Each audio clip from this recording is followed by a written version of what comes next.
くりレ夢ムです。ゆっくりマリサだぜ。Hi, Raimo. Hi, Marissa. Hey guys. Let's learn about the relationship between the infinite and the finite. ゆっくりしていってね。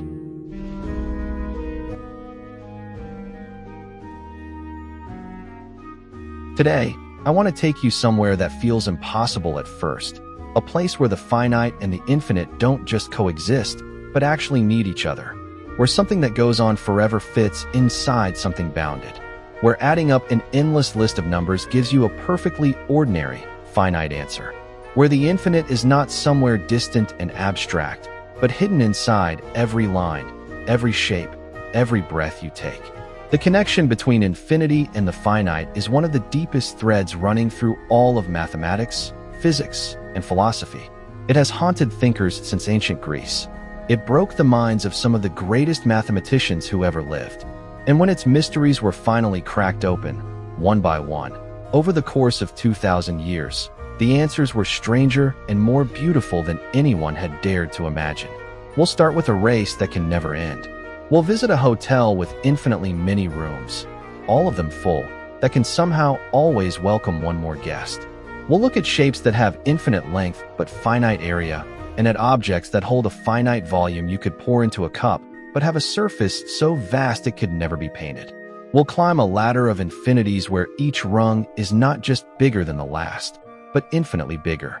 And at the very top of this journey, we'll meet a theorem that says even the universe of mathematics itself is forever incomplete, that there are true things which can never, in principle, be proven. Let's go. Chapter 1. The Race That Never Ends. Zeno and the Wound in Ancient Logic 25 centuries ago. In the city of Elea on the southern coast of what is now Italy, a philosopher named Zeno posed a series of arguments about motion, space, and time. They were not meant to be taken as descriptions of reality. They were meant to destroy certain assumptions his contemporaries held about the nature of the world. And they succeeded, so well that mathematicians were still grappling with the implications 2,000 years later. The most famous of Zeno's arguments involves a race between the great warrior Achilles and a tortoise. Achilles, being a generous man, gives the tortoise a head start. The race begins. Achilles runs fast, let's say 10 times faster than the tortoise. He quickly closes the gap and arrives at the spot where the tortoise started. But in the time it took Achilles to cover that distance, the tortoise has moved forward. So now Achilles runs to that new spot. But again, by the time he arrives, the tortoise has moved a little further ahead. Achilles reaches that point. The tortoise has moved again, less far this time, but still forward. This process never ends. No matter how many times Achilles catches up to where the tortoise was, the tortoise will always have moved on. The gap gets smaller and smaller, but it never reaches zero. And so Zeno concluded, Achilles can never catch the tortoise. Motion, in any logical sense, is impossible. Now, you know from experience that this is wrong. Achilles catches the tortoise, obviously. You can calculate exactly when. The paradox is not a description of the world. It's a knife pointed at the heart of a concept the ancient Greeks had no tools to handle. The sum of infinitely many quantities. Zeno's unstated assumption is that adding up infinitely many things must give an infinite result. If Achilles has to complete an infinite number of steps, then the total time and total distance must be infinite, and so the race must go on forever. But that assumption is false. This is the first bridge between infinity and the finite. Infinitely many steps can add up to a finite total, if the steps shrink fast enough. And for Achilles and the tortoise, that is exactly what happens. The steps in time that correspond to each catch-up moment get smaller and smaller in precise proportion. The total time they sum to is finite, perfectly calculable, and exactly the moment when Achilles overtakes the tortoise. The ancient Greeks could see that Zeno was wrong but couldn't prove it because they lacked the concept of a convergent infinite series. That concept would not arrive for another 2,000 years, in the work of Cauchy, Weierstrass, and the architects of modern calculus. But Zeno had done something crucial. He had forced the question into the open. Can the infinite live inside the finite? Can a process that never terminates have a result that does? The answer, it turns out, is yes, sometimes. And understanding exactly when is the story of much of modern mathematics. Chapter 2. The Calculus and the Taming of the Infinitely Small Zeno's Paradox is about infinitely many additions. But there is another kind of infinity that runs even deeper. The infinity of the infinitely small, the idea that you can keep dividing something forever and never reach a final, indivisible piece. This idea, and its relationship to the finite world, reached its crisis point in the 17th century when Isaac Newton and Gottfried Wilhelm Leibniz, working independently, invented calculus. Calculus is, at its core, a machine for extracting finite meaning from infinite processes. The derivative of a function, the instantaneous rate of change at a single point, is defined as the limit of a ratio as the interval being measured shrinks toward zero. You never actually divide by zero. You approach it. You ask, what value does the ratio converge to as the gap becomes infinitely small? The answer is finite. And that finite answer, the derivative, tells you the exact slope of a curve at a single point, the exact speed of a moving object at a single instant, the exact rate at which anything in the universe changes at any given moment. The integral, the other half of calculus, does the inverse. It asks, if I slice a region into infinitely many infinitely thin strips and add up their areas, what is the total? The answer, when it exists, is finite. It is the area under a curve, the volume enclosed by a surface, the total distance traveled over a journey. Newton used this framework to prove that the orbits of the planets follow ellipses. Leibniz used it to compute areas and volumes that Archimedes had struggled to pin down. A serious one. Newton and Leibniz had achieved extraordinary things with their new machinery, but neither of them could satisfactorily explain what it meant. What exactly is an infinitely small quantity? Is it zero? If so, how can dividing by it give a finite answer? Is it something other than zero? Then what is it? For nearly 200 years, this foundational crack in calculus was papered over by success. The answers were right. The bridges didn't fall. The orbits were correct. No one could prove the foundations were wrong, but no one could quite prove they were right either. The repair came in the 19th century through the painstaking work of Augustin Louis Cauchy and Karl Weierstrass. They replaced the informal notion of an infinitely small quantity with the rigorous concept of a limit, a precise statement about what a sequence of values approaches as you take more and more steps. With this tool, the infinite was not eliminated from calculus. It was disciplined, made precise, given rules. And with those rules, the bridge between the infinite and the finite became something you could walk across with confidence. Chapter 3. The Painter's Paradox. Infinite surface. Finite volume here is something that will challenge your intuition so thoroughly that I want you to really sit with it before we move on. Imagine taking the curve described by the simple rule that as you move away from the center, the height of the curve falls as the reciprocal of the distance. 1 at distance 1, a half at distance 2, a third at distance 3, and so on, forever. Now take that curve and rotate it around its central axis, the way you might spin a clay pot on a wheel. What you get is a horn shape. A three-dimensional object that starts wide and tapers to an infinitely thin point extending without end. This object is called Gabriel's horn, named after the archangel whose instrument it was said to resemble. Now here is the paradox. When mathematicians calculate the volume of Gabriel's horn, the amount of space enclosed inside it, they get a finite number. You could pour a finite, specific quantity of paint into this horn and fill it completely. But when they calculate the surface area of Gabriel's horn, the area of its outer skin, they get infinity. The surface of this object is unbounded. No finite quantity of paint could cover it. This is not a trick of language. This is a rigorous mathematical result. An object that you could physically fill with a finite amount of liquid has a surface that no finite amount of paint could coat. How can this be? The intuition that breaks is the assumption that if you can fill a container, you can certainly paint its inside, because filling it with paint and then pouring it out would leave the interior coated. But for Gabriel's horn, this intuition fails. The horn tapers so rapidly toward its infinite tip that volume accumulates in a controlled, convergent way, while surface area accumulates in a way that diverges to infinity. Gabriel's horn is a perfect emblem of the relationship between infinity and the finite. It does not resolve the paradox. It holds it open, as a kind of window into a region where the rules of ordinary geometry no longer apply and where the infinite and the finite cohabit in ways that defy every common sense expectation. Chapter 4. Shapes that breathe infinity, fractals, and the coastline. Let's come down from the abstract for a moment and look at something you can see. On a map of Britain, you can measure the coastline. Depending on the scale of your map, you might get roughly 11,000 kilometers. But now zoom in. The coastline is not a smooth curve. It has bays, inlets, peninsulas, coves. Measure those with a finer ruler, and the total length grows. Zoom in further. Rocks, pebbles, grains of sand. Each zoom reveals more jaggedness, more complexity, more length. This observation, made famous by mathematician Benoit Mandelbrot in the 1960s, is known as the coastline paradox. Unlike a smooth geometric shape, where measuring more precisely converges to a fixed answer, a fractal coastline diverges. The finer your measurement, the greater the total length. In the limit, the length of a coastline approaches infinity.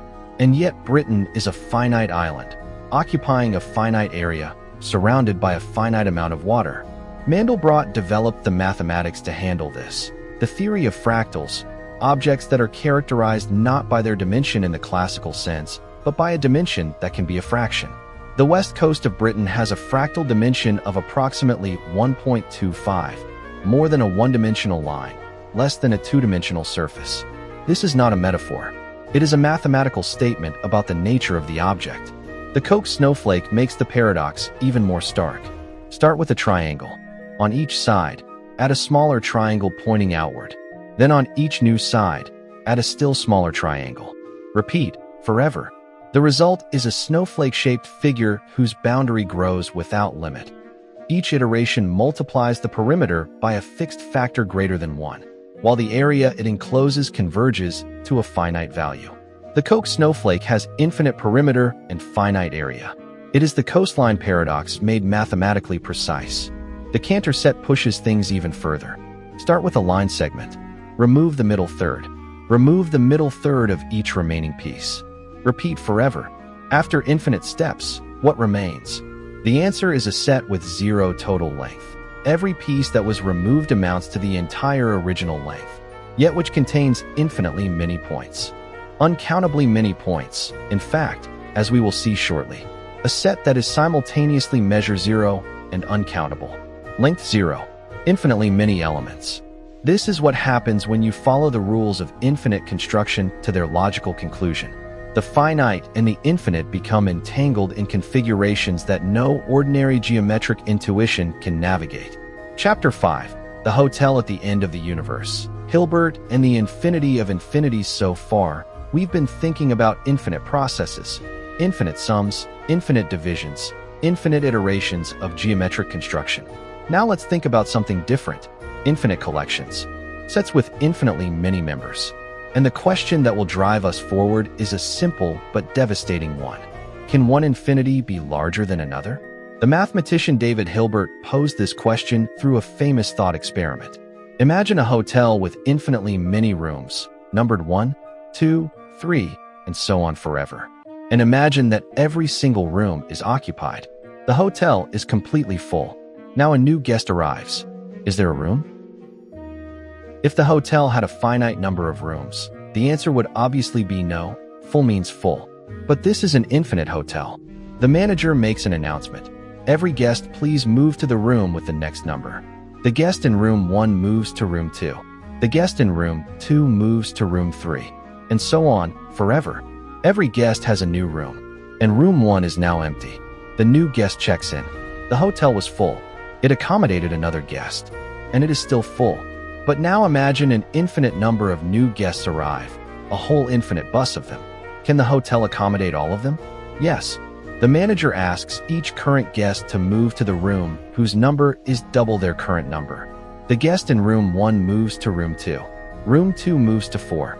Room 3 moves to 6. Every even-numbered room is now occupied. Every odd-numbered room is empty, and there are infinitely many of them. The infinite bus of new guests fills the odd-numbered rooms. Everyone has a room. What Hilbert's hotel is demonstrating is a fundamental property of infinite sets. You can add to them, even add infinitely many new members, and they can remain the same size. The size of the set of all natural numbers is the same as the size of the set of all even numbers, even though the even numbers are contained within the natural numbers as a proper subset. This is not a paradox. It is the definition of what it means for a set to be infinite. Hilbert made this vivid, but the real revolution came from George Cantor, who took these ideas further than anyone had imagined possible, and in doing so, cracked open the structure of infinity itself. Chapter 6. Cantor and the Hierarchy of Infinities. George Cantor was a German mathematician working in the second half of the 19th century, and the questions he asked and answered changed mathematics permanently at a cost to himself that was devastating. Cantor's great question was, are all infinite sets the same size? Hilbert's hotel shows that the natural numbers and the even numbers have the same size. You can match them 1 to 1 perfectly, without any remainder on either side. Cantor called this property having the same cardinality. Any two sets that can be placed in a perfect 1-to-1 correspondence have the same cardinality, regardless of how the sets look. By this definition, the set of all integers, positive and negative whole numbers, has the same cardinality as the natural numbers.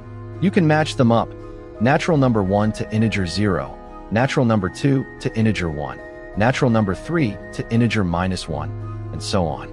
Perfect correspondence, no remainders.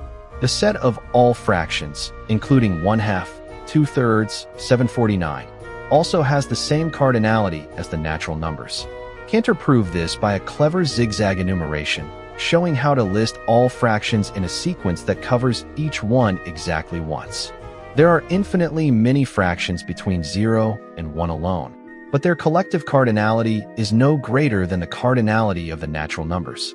This infinite, the size of the natural numbers, Cantor called countable infinity, and his first conjecture, which he eventually shattered himself, was that all infinite sets have this cardinality. Then he looked at the real numbers. The real numbers include not just fractions, but irrational numbers. Numbers like the square root of 2, which cannot be expressed as a fraction, and whose decimal expansion goes on forever without repeating. They include transcendental numbers like pi and e. Together, the real numbers fill the entire continuous number line, without gaps. Cantor asked, can the real numbers be matched 1-to-1 with the natural numbers? Can they be listed in a sequence? His answer, arrived at through the famous diagonal argument, was no. Definitively, provably, irreversibly no. The argument is elegant in its simplicity. Suppose you claim to have a complete list of all real numbers between 0 and 1, matched with the natural numbers 1, 2, 3, and so on. Cantor shows you how to construct a new real number that is guaranteed not to be on your list.